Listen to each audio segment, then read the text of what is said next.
Salut les amis, je suis vraiment content de vous retrouver aujourd'hui. J'espère que vous allez bien. Alors moi, je vous cacherai pas que j'ai une petite fatigue. On est en fin de semaine, mais c'est pas grave, c'est une bonne fatigue. Alors les amis, aujourd'hui, je me suis pas mis à l'extérieur, j'ai voulu me mettre à l'intérieur pour être avec vous en intimité, pour parler d'un petit sujet qui me passionne.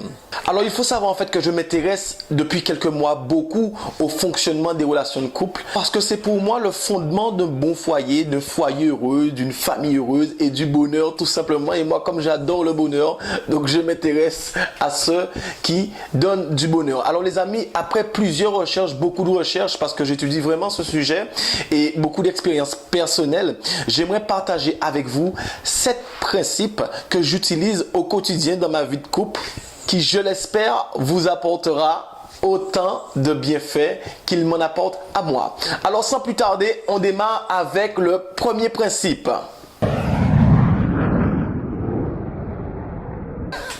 Il y a Stacy qui est en train de filmer et elle me dit que c'est mon petit nez dans Fort Boyard qui fait premier principe. Bref. Les amis, laissez l'autre vous découvrir. Profitez de ce moment, ce début, lorsqu'on a une relation, on apprend à se découvrir, on apprend à se connaître, à découvrir nos points communs. En fait, c'est ce moment où on ne voit pas que l'autre a des défauts, c'est ce moment qui est magnifique, c'est ce moment qu'on appelle la fusion. Et dans ces moments, dans cette phase, les amis, on a souvent, majoritairement, tous tendance à faire cette erreur. C'est cette erreur, en fait, lorsqu'on commence à parler, à dire à l'autre quel est notre homme idéal ou quelle est notre femme idéale. Et le problème avec ça, alors je vais parler plutôt dans ma position d'homme, ok ? Le problème avec ça, c'est que même si nous sommes loin de cet homme idéal ou cette femme idéale ou peu importe, ça va toujours dans les deux sens que je dis, c'est que si nous avons un objectif à atteindre, nous voulons quelque chose précisément de cette relation, ben il se peut en fait qu'on va tout simplement mettre ce manteau, adapter ses critères à ce qu'on est, mais pour pouvoir atteindre l'objectif. Et bien entendu, c'est pour ça que dès que l'objectif est atteint, alors peu importe l'objectif, on voit la personne qui commence à changer et on pense que la personne change, mais tout simplement c'est que la personne revient à son état naturel. Et comme on dit, chasser le naturel, il revient au galop. Préférez laisser l'autre découvrir avec ses méthodes, peut-être des petites questions à observer et travailler son observation. Faites-lui un peu suer, quoi, j'ai envie de dire. Et c'est comme m'a dit ma femme lorsqu'on s'est rencontrés, parce que bien entendu, ça ne nous empêche pas de poser la question. Et moi, je lui ai posé la question, dis-moi, c'est quoi ton homme idéal? Et elle m'a répondu, dis-moi qui tu es et je te le dirai si tu t'en rapproches. Et ça, c'était une belle réponse, les amis. On passe au deuxième principe. Ce n'est une nouvelle pour personne, les amis. Fuir la discussion n'a jamais résolu un problème. Ok? Mais juste à les repousser. Alors ça me fait me rappeler une petite histoire au début où j'ai rencontré ma femme. Et vous savez, en fin de compte, je fais une petite parenthèse, il y a 9 profils de personnes. C'est ce qu'on appelle l'énéagramme. Et c'est vraiment important de comprendre ces 9 profils. Alors si ça vous intéresse, vous avez en Guadeloupe, pour ceux qui sont en Guadeloupe, Surf Consultant qui propose de très belles formations à ce niveau. Je fais un petit peu de pub, mais ils sont vraiment super là-dedans. Donc vous avez 9 profils de personnes et chaque profil détermine les critères de la personnalité de la personne avec qui vous êtes. Donc vous avez dans ces profils des personnes qui fuient le conflit, des personnes qui sont fuyantes comme ça, qui ne veulent pas le conflit du tout, et vous avez d'autres personnes qui se nourrissent du conflit. Ok? Ça, c'est important à comprendre ça déjà. Ça me rappelle d'une petite histoire quand j'ai rencontré STC, où on a eu un désaccord une fois parce qu'on n'a pas encore eu vraiment de gros conflits, un désaccord. Et lorsque le truc commence à se corser, où on commence un peu à avoir des tons fermes, je vois STC qui se lève, qui prend son sac et qui part. Je lui dis, STC, tu fais quoi là? Elle me dit, écoute, je pars parce que voilà, j'aime pas l'ambiance. Je dis, mais non, ça se fait pas comme ça. Ça se fait pas. On est en train de discuter, tu ne pars pas comme ça. C'est parce que tout simplement, STC a un profil de ces personnes qui fuient le conflit, qui n'aiment pas les conflits. Et moi, en revanche, j'ai le profil des personnes qui aiment aller au conflit, tout simplement. Alors, dans un premier temps, l'énéagramme, c'est vraiment quelque chose qu'il faut comprendre parce que c'est vraiment important pour savoir les critères de la personne avec qui vous vivez.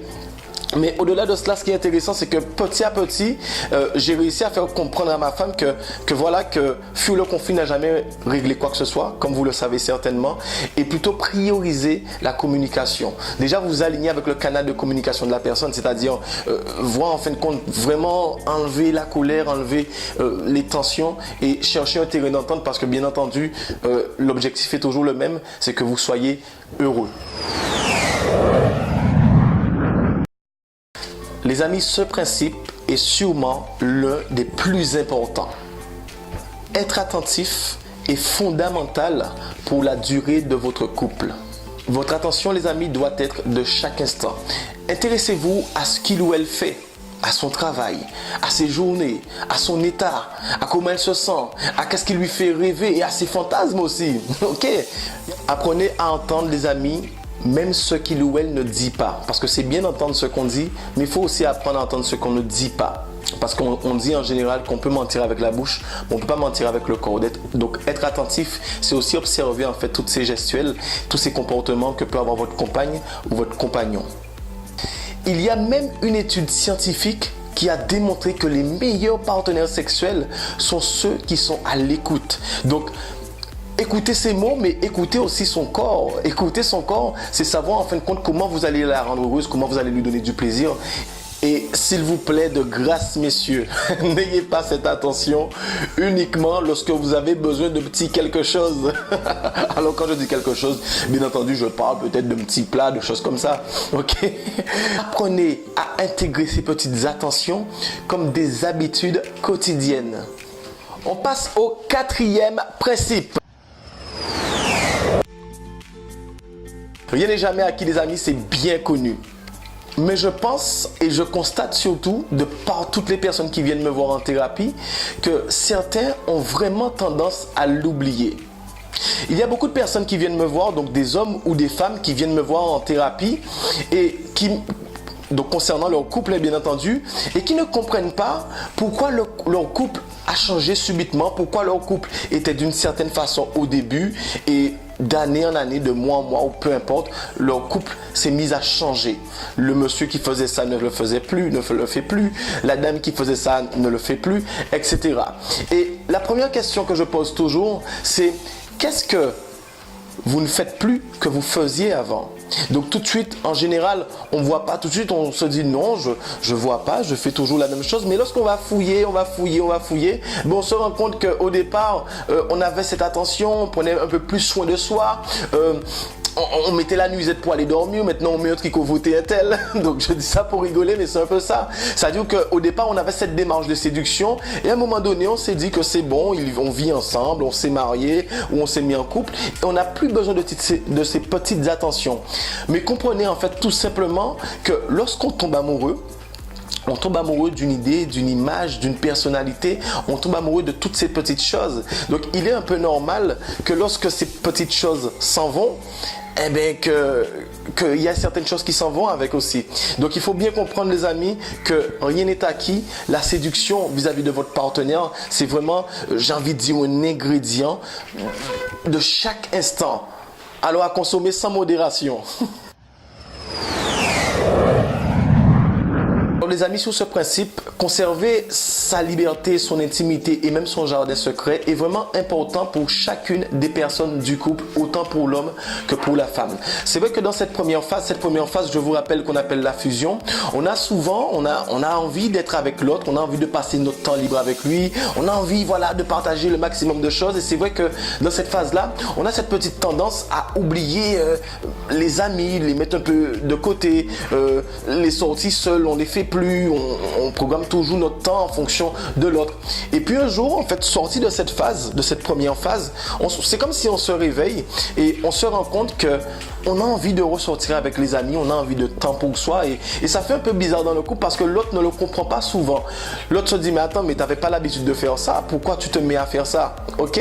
Donc ce qu'il faut comprendre, c'est que vous devez apprendre à garder, même si c'est vrai que cette phase est un peu, je vais dire, on se laisse submerger par cette phase, mais apprendre apprenez à garder ces moments pour vous, vos loisirs, vos sorties, vos amis. Ces moments vont vous permettre dans un premier temps de vous recentrer sur vous-même, de prendre du temps pour vous et de permettre aussi que l'autre vous manque, ok? De voir un peu ce petit manque qu'il y a entre vous, de sentir que vous avez quand même envie de vous voir, parce que ce qui se passe, c'est que la plupart du temps, on passe beaucoup de temps ensemble, mais le temps passe et on se rend compte qu'on se manque plus. Et ça rend les choses un peu fades. Faire les choses chacun de son côté fait aussi que lorsque vous vous rencontrez, que vous avez des choses différentes à partager, à vous raconter. Parce que si vous passez tout votre temps ensemble, ben, vos discussions vont s'appauvrir petit à petit. Sixième principe. Ce principe, les amis, est un principe difficilement accepté par tout le monde, mais comprenez ce que je vais vous dire maintenant. Nous avons toujours eu tendance, et ça depuis des générations, nos parents, nos grands-parents, et peut-être par la suite, à mettre nos enfants, alors quand je dis nos enfants, je suis moi-même papa d'un petit garçon de 6 ans, à mettre nos enfants en haut de nos priorités concernant notre bonheur. Et fonctionner autour de ces enfants et être présent et leur apporter le maximum en oubliant le reste parfois. Sachez tout simplement qu'un couple heureux signifie un foyer heureux.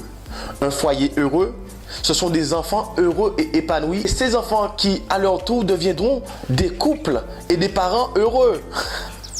Ce que je veux vous dire par là, c'est que votre concentration, la concentration de votre bonheur à ce que vous soyez heureux, doit se faire sur vous, sur votre couple, et non sur, comme on l'entend souvent, le sacrifice qu'on fait pour nos enfants. Alors je m'explique. Quand je parle du sacrifice, ce sont souvent ceux qui se disent « je me suis sacrifié pour mes enfants », ce sont les mêmes qui disent par la suite que je trouve que les enfants sont ingrats. Sachez en fait que, comment vous dire ça, ne croyez pas que si vous n'êtes pas heureux, si vous êtes dans une relation toxique, qui vous rend malheureuse, et que, comme certains qui viennent me voir me disent « je ne l'aime pas, je ne suis pas heureuse avec lui, je me sens mal avec lui » ou vice versa, toujours bien entendu, mais je reste pour les enfants. Ne croyez pas en fait que vous faites plaisir aux enfants, que vous donnez du bonheur aux enfants. Sachez en fait que les enfants observent et comprennent plus que vous ne le croyez. Vous n'avez qu'à vous rappeler de vous lorsque vous étiez enfant. Ces personnes qui restent dans des relations toxiques, alors je ne dis pas des relations qui connaissent des hauts et des bas, ça peut se régler, ça peut se résoudre. Je parle vraiment des personnes qui sont dans des relations toxiques, qui nuisent non seulement à eux, mais aussi à leurs enfants, à ceux qui se disent ça, d'accord? Comprenez en fait que lorsque vous restez dans ce type de relation, lorsque vous n'êtes pas heureuse, lorsque vous ne travaillez pas sur votre bonheur à vous, vous ne transmettez qu'un seul message à votre enfant, c'est celui que même si tu n'es pas heureux, mon enfant, d'accord, tu dois rester et continuer à souffrir. L'enfant, c'est ce qu'il imprègne. C'est-à-dire que pour vous, c'est une situation, mais pour l'enfant, ça sera une croyance. Et bien entendu, quand l'enfant intègre ça comme une croyance, ben ça fait déjà que vous écrivez déjà inconsciemment la vie que votre enfant sera malheureux. Vraiment, s'il y a une chose que nous devons enseigner à nos enfants, c'est celui d'être heureux en commençant par nous-mêmes. C'est-à-dire créer cette recette, faire en sorte de créer cette recette pour nous rendre heureux, mais pour tout simplement la transmettre à nos enfants, pour que demain, qu'ils soient les hommes et les femmes heureux que nous voulons qu'ils soient. Et là, nous arrivons sur le 7e et dernier principe. Celui-ci, c'est le plus simple, les amis, mais parfois le plus compliqué à mettre en place. C'est celui de vivre. Vivez en couple, vivez votre relation de couple. Soyez heureux. Prenez des moments pour vous. C'est-à-dire que dans la semaine, c'est vrai qu'il y a le travail, il y a les enfants, il y a toute cette organisation qu'il faut mettre en place. Mais déterminez-vous un moment qui vous appartient. Ça peut être le vendredi soir, le samedi soir. Faites des sorties. Ne croyez pas en fait, ne soyez pas comme ces personnes qui pensent que lorsque les enfants arrivent dans la famille, dans un couple, que c'est fini. Mettez-vous en place. Tout s'organise, les amis. Tout s'organise. Conservez en fait ces moments que vous avez en couple pour vous. Ces petits moments où vous allez vous séduire, ces petits moments où vous allez, j'ai envie de dire, vous découvrir à nouveau ces petits moments où vous allez tout simplement vous demander qu'est-ce qui s'est passé dans la semaine. Apprenez tout simplement à définir ces moments privilégiés, pour vous. C'est vraiment important, les amis, que même si vous êtes en situation familiale, même si vous avez une famille, une grande famille, c'est vraiment important de créer ces moments. Je dis vraiment créer ces moments parce que beaucoup l'oublient, beaucoup le mettent de côté. Pourtant, il est bien fondamental pour le bien-être de toute la famille. Si vous avez aimé cette petite vidéo, les amis, mettez-moi un énorme like, partagez cette vidéo au maximum pour les personnes que vous aimez, tout simplement. Et n'oubliez pas de vous abonner à ma chaîne YouTube si ce n'est pas encore fait. Et je vous dis à la prochaine dans une nouvelle vidéo. Je vous aime tous. Bisous, bye bye.